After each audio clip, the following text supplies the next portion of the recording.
Kita today. But I'm back to finally tell this story. Let's get some type of, because I don't like this lighting.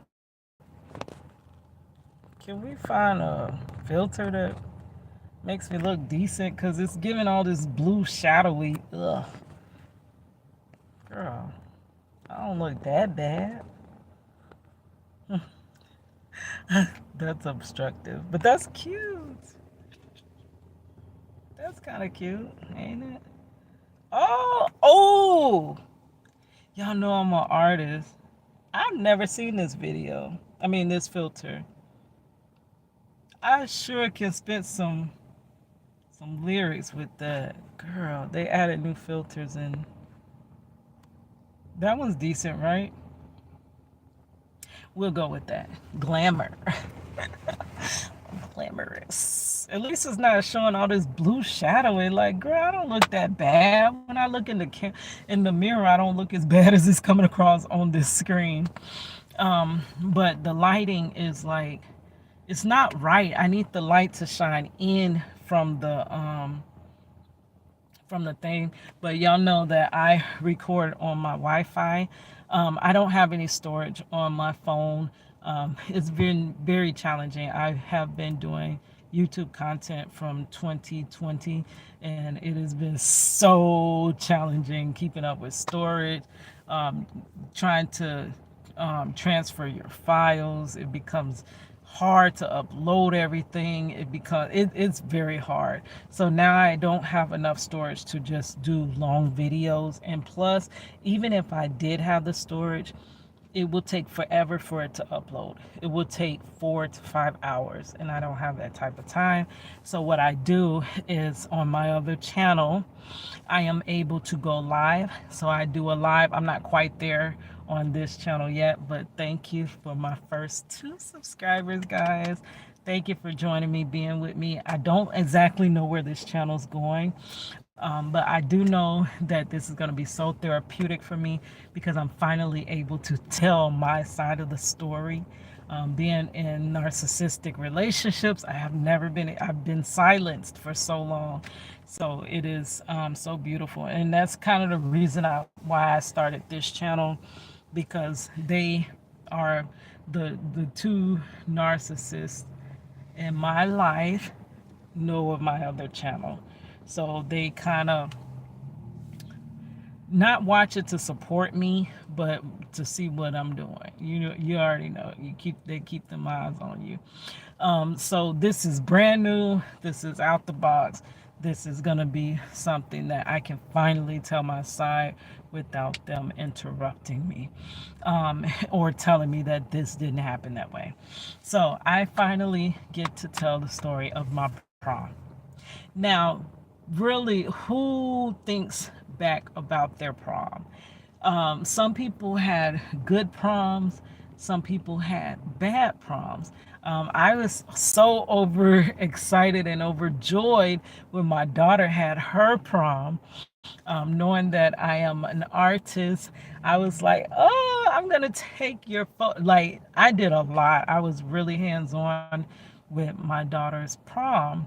I took her prom photos and they came out awesome. I photoshopped them, and I can never get that word right. Edited them. I got it. I do a lot of things like that. I even did her for her graduation, her fan things for her. You know how they have the fans with the child's face on it. I did her t-shirts. So I was very hands-on with my child. So my child's prom was so big and it was exciting and very memorable. Mine was not like that. Okay, so let's go. I grew up in the 90s, 80s slash 90s. Yes, born in 81. Then did a whole lot of living. Did some things I think life ain't forgiven. I've been through many trials. I learned a whole lot of lessons, but the Lord is still waking me up. Guess that's a blessing. Chi-town born, I'm Florida raised. If life is a beach, I'm soaking in all the rays. I'm just a sinner that's saved by grace, so I must have purpose, so I'll search for it daily. Yes, I'm sorry. That was a little slide that I could plug that song because it has something to do with this content, right? But yeah, born in 81. So I went to um, prom. It played it at our prom, girl. That near, far, wherever you are. Yes, Celine Dion. But so I was going to prom. Now y'all already know I was bullied. Um, I was outcasted, and so this shows. This is why I'm putting all these pieces together. So and analyzing how, yeah, I had to be chosen from the beginning. I was outcasted in elementary school because I was the only black child in an all Caucasian school. I was picked on technically because of my hair. Um, and now it's so crazy. I see people of Caucasian descent and every other ethnicity wearing those hairstyles we wore, but I was made fun of them and fun for them, made fun of for them, and ridiculed and stuff like that. So elementary was crazy. Went to middle school, all black school, and I was like, finally, I'm not the only black child, so I should be able to fit in. Just for me, I was a skateboard kid. I did grow up in an all Caucasian school, so I listened to rock and roll. I was a skateboard kid. Bon Jovi was my and my sister's absolute favorite. Girl, we loved us some John Bon Jovi. Oh, so imagine this child, you taking me out of this fish tank and you put me over here in this fish tank where kids are listening to Snoop Dogg. Girl, that's when I fell in love with rap and became a rapper. But Bon Jovi, Snoop Dogg. Like, come on now. Are they today? They could be possibly. Could you see a Bon Jovi and a Snoop Dogg collab? But back in the day, it wasn't heard of. Music genres didn't clash like that, except for the Run DMC and Aerosmith. Like that was that first. I'm sorry, I'm getting off on a tangent. But they took me out of this tank to put me in this tank. So I was in a tank full of all black kids, but people say I technically didn't act black, which I really don't understand that, but that's what they said. And I was kind of, it could have, I think it would have panned out right, but I had a skateboard accident and I fell on my face and I skinned the whole side of my face. I still carry my scars here on my hand, and I knocked out my teeth. I got up off that ground looking like a monster. And kids ridiculed me. They threw rocks at me. They did all types of things. It was a horrible time. So that went through my whole middle school. It was the beginning of middle school, so I didn't even get to establish myself. It happened in 6th grade and all the way through 8th. And then my bully went with me to the main campus. No, it's a 9th grade center. Went with me to the 9th grade center. And then finally she left at the main campus. So 10th through 12th, wow, that wasn't even that much time. I didn't have to deal with being bullied. So I technically was outcasted my whole school experience except for the last 2 years. So I'm just on the cusp of people now that the scar kind of healed, but you can still see it kind of. It's still there. It's just not, so relevant. But the scars healed. I began to get a little shape. I got out of my little TLC baggy jeans, baggy shirts phase and was wearing cute little outfits. And it was like a whole new, me, basically. So I had told my mother at first I was not going to prom. Like, I didn't even think, who would ask me to the prom? Like, I ain't going to no prom. Like, ain't nobody checking for me. I'm just going to look silly. I'm already, like, so socially anxious, and all I'm really going to do is sit at the table by myself or stand on the wall by myself and just look so awkward. And I would rather just skip all of that. So I was like, I'm not going to prom because my mother had asked me. Okay. So then my friend in high school, because I finally got friends, like I literally had two friends through middle school.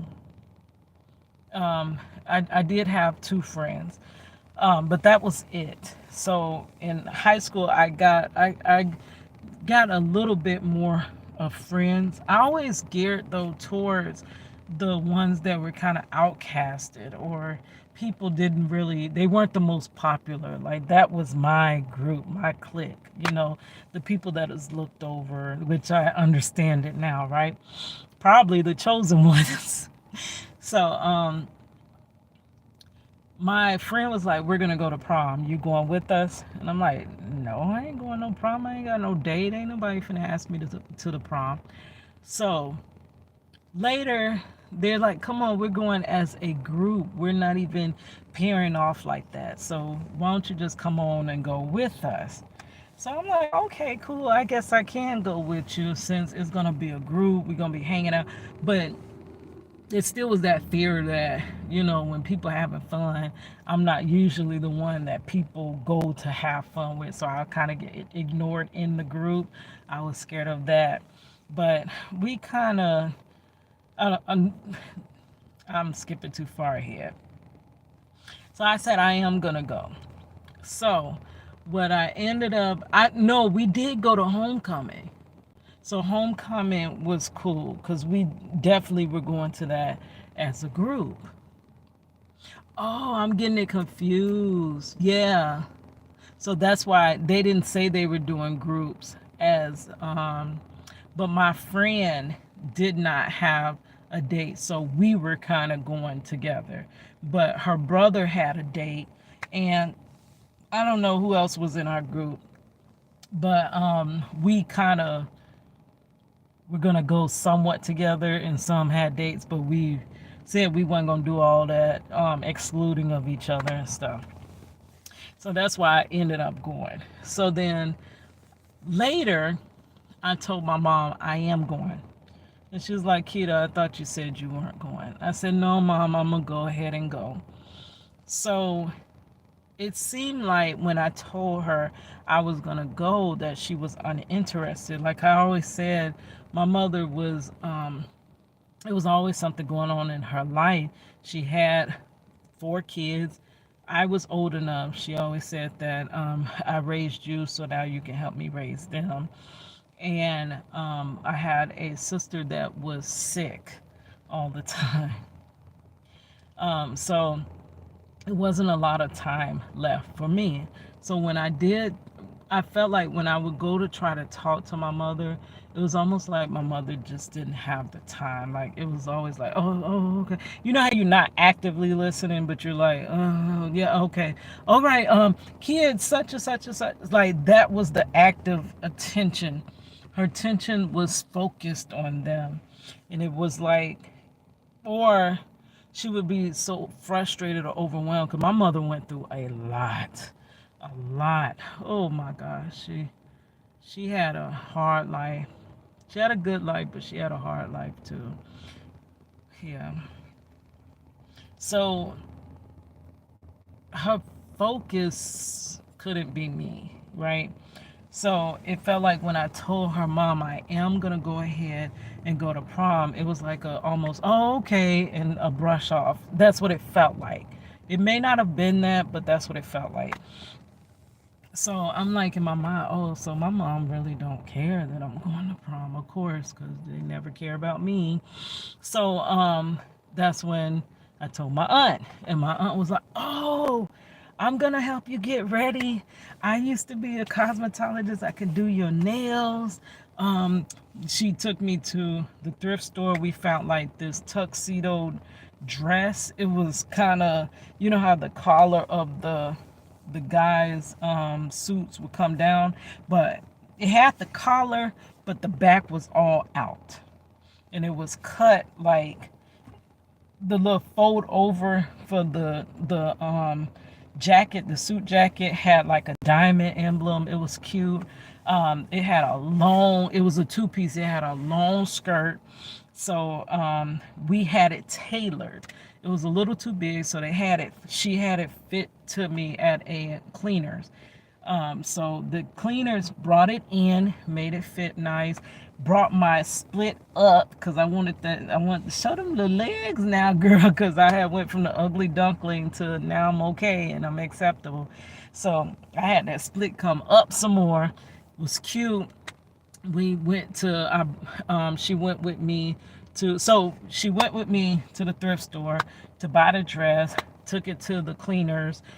We got it tailored, and then we went to some place called Shoe Land here in Orlando. Still the triumphant spot. There used to be the spot to go get your club shoes for the after party and stuff. Your plastic heels. But back in the day, girl, or if any special occasion, you can get them heels on sale over at the Shoe Land, right? So she took me there to get my nice little shoes to go with it. I went to Claire's to get my outfit. My accessories for my hair. I used to do my own hair all through high school, so I did my own hair. So I think she went with me to the little hair store to get my weave and stuff like that. And then she tried to do my nails. She couldn't quite finish my nails. She put the acrylic on it, but couldn't quite file it all the way down because she has carpal tunnel as well, which I think that's a generational curse in my family too, because I have carpal tunnel, and that has completely stopped me from a lot of the gifts God gave me as an artist. With carpal tunnel, you can't hardly do them.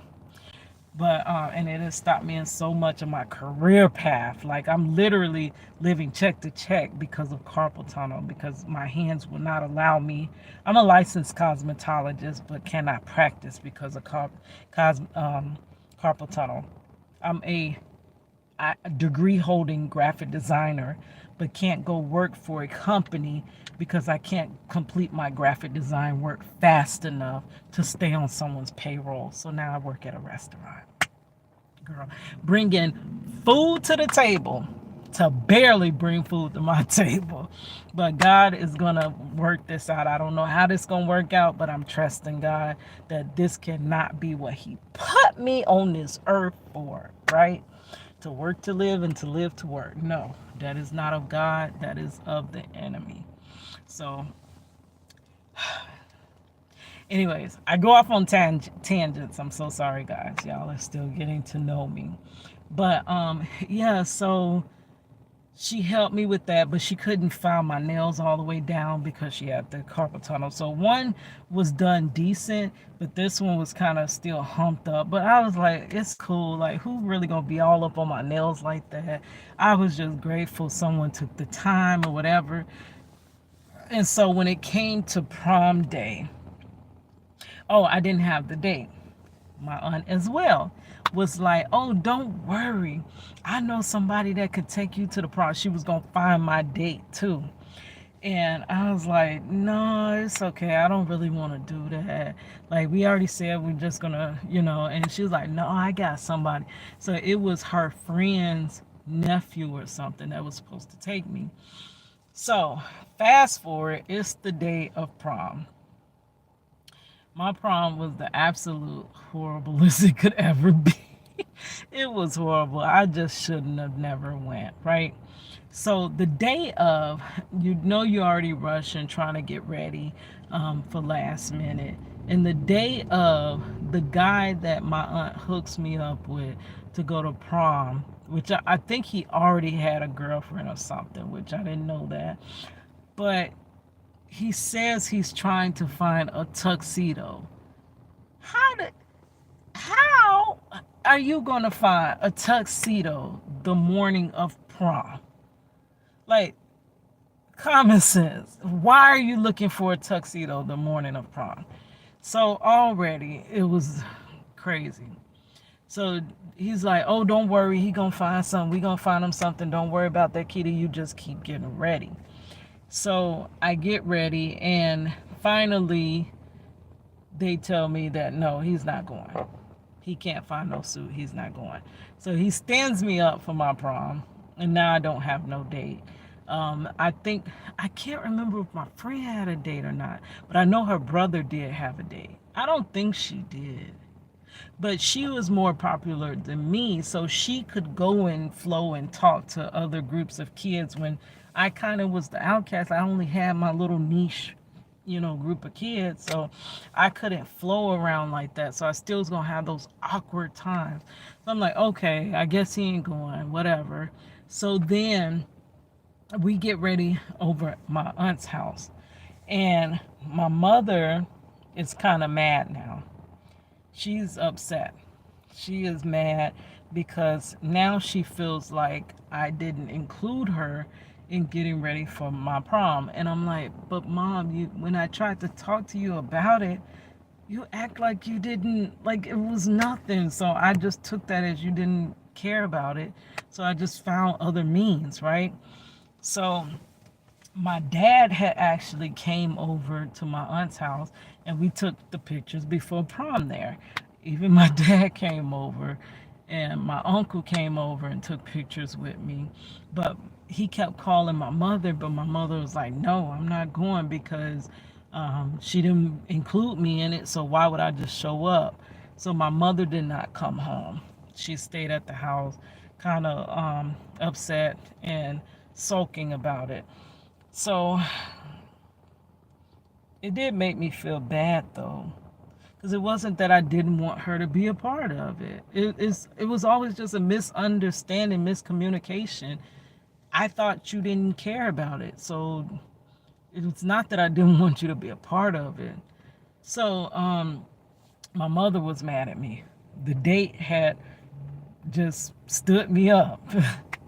So then one of my hands messed up on my fingers, right? So then I end up getting to to her place. I don't know what happened. Somehow, my friends had rented a car. I don't think it was a limo, but it was a town car, and I had missed the ride. So I'm thinking my dad's like, I can go drop you off. My dad's a construction worker in his truck. He's finna go drop me off to the prom. Like, I already am getting out without a date, and now you finna drop me off in your work truck. So my friends, they went on and they came back and got me. They came back to my aunt's house and got me. And so that's when we were taking the pictures. My mother was upset. I went to the prom, and it just, the whole vibe leading up to it was horrible. And then I still found myself at that table, that decorated, beautiful table, just sitting there watching everyone around me with their dates. And here I am, trying to find what to do with your arms so that you don't look so awkward. Do you lean like this? Do you sit like this? What do you do? I'm socially anxious, so I'm literally here doing nothing, just looking crazy. And I'm thinking, everybody's looking at, look at Kita. She doesn't have a date. Look at her over there. And I can go back to that rock throwing when they threw rocks at me. Oh, look at Scarface over there. Scarface ain't got no date. So it was horrible. So I have to tell you that story time because my aunt will never let me live that down. Anytime I call her on something she's done, if she's done something wrong, why are you doing, when she's gaslighting, when I was the one that helped you get ready for your prom, even when your mama didn't want to help you. Oh, what about your prom? This lady literally brings up my prom. It will be decades late. She just brought up my prom last year.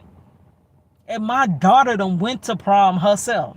Like literally my granddaughter, if I had kept talking, like didn't do that discard, my granddaughter would have went to prom, and she's like 2 years old now. But my granddaughter would have went to prom, and my aunt would still be bringing up, oh, but what about when I helped you get ready for your prom?